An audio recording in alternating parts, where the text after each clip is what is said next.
Do you like swords? I like swords. If you like swords, watch this video. Fuck, I have nothing else more than that. Fuck. On Mount Gusan in the province of Dewa, in the cold winter air, Master Sadamatsu had left his forge to find work, and left his disciple Kiyomaru alone to watch the forge. While Kiyomaru was comparing his sword to his master's. Hey yo, what the fuck? That was a wild ass sentence, holy fuck. Unexpectedly, a young man strides through the workshop, calls for the master blacksmith.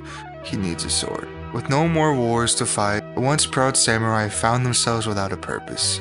Those without honor became nothing more than bandits preying on the weak. His village had been one of many. The peasants stood no chance. The young mothers and daughters were taken as spoils of war.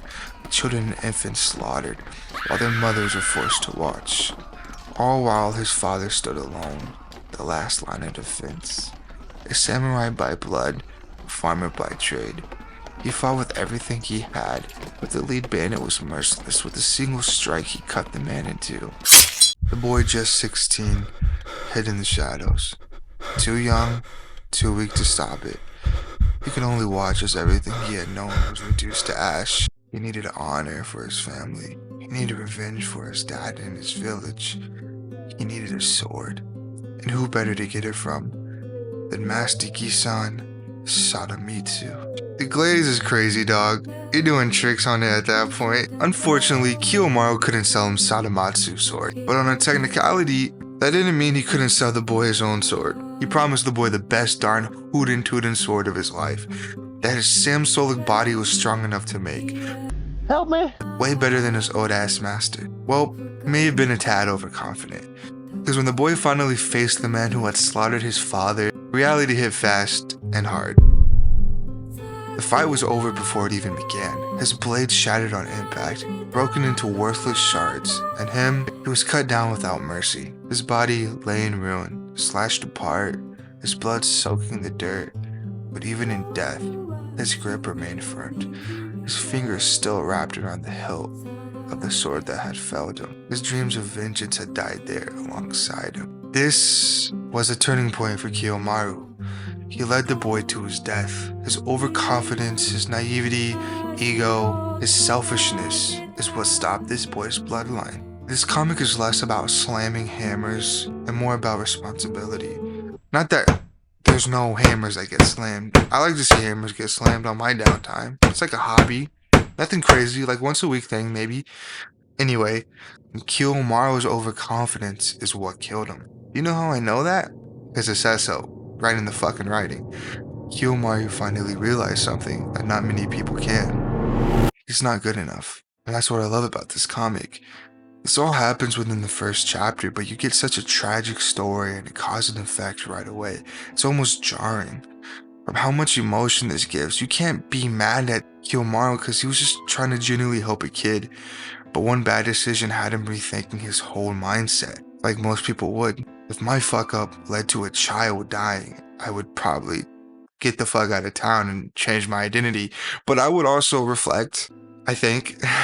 Pretty early on, his master had a conversation to him. Hone your skills if you want to be poor. A skilled artisan is a poor artisan. Which is a horrible fucking thing to say to your disciple. Why the fuck would I want to work under you, you miserable fuck?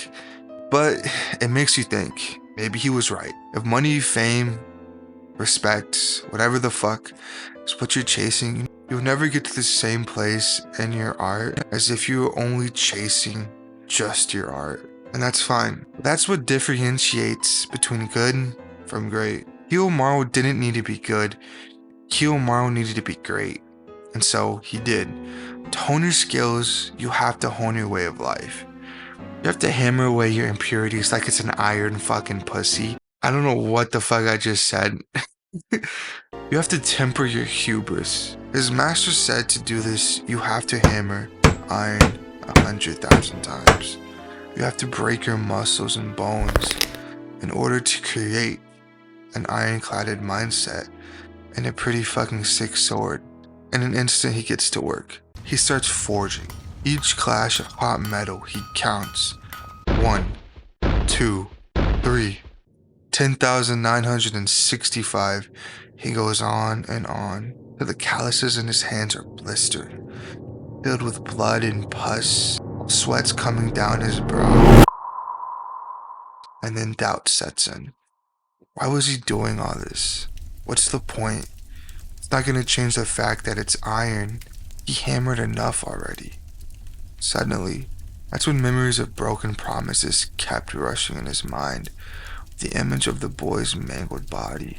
All the pain Kiyomaru was in. How much pain was Kokichi in? By the way, that's his name if you didn't know that. I don't know why I'm just putting his name in now. Trumped anything Kiyomaru felt in that moment. So he kept swinging and swinging and swinging. And just then, he passed out.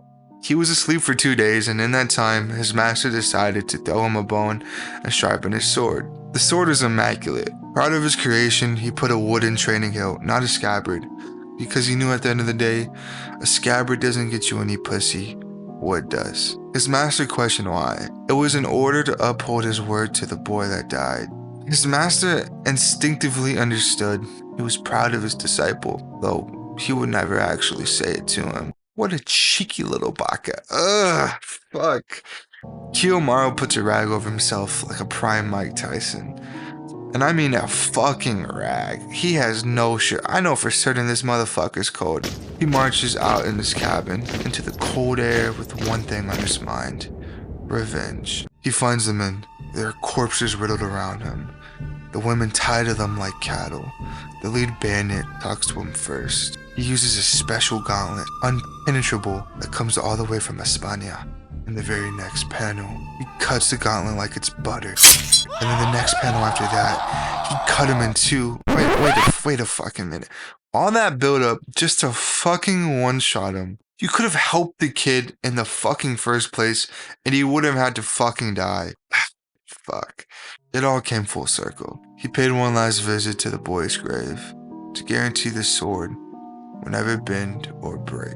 This is only a drop in the bucket of what this story has to offer. The relationship between master and disciple is pretty wholesome. I haven't even gone over the main plot, and I'm not going to. Look, all I'm gonna say is there's so much more to this world.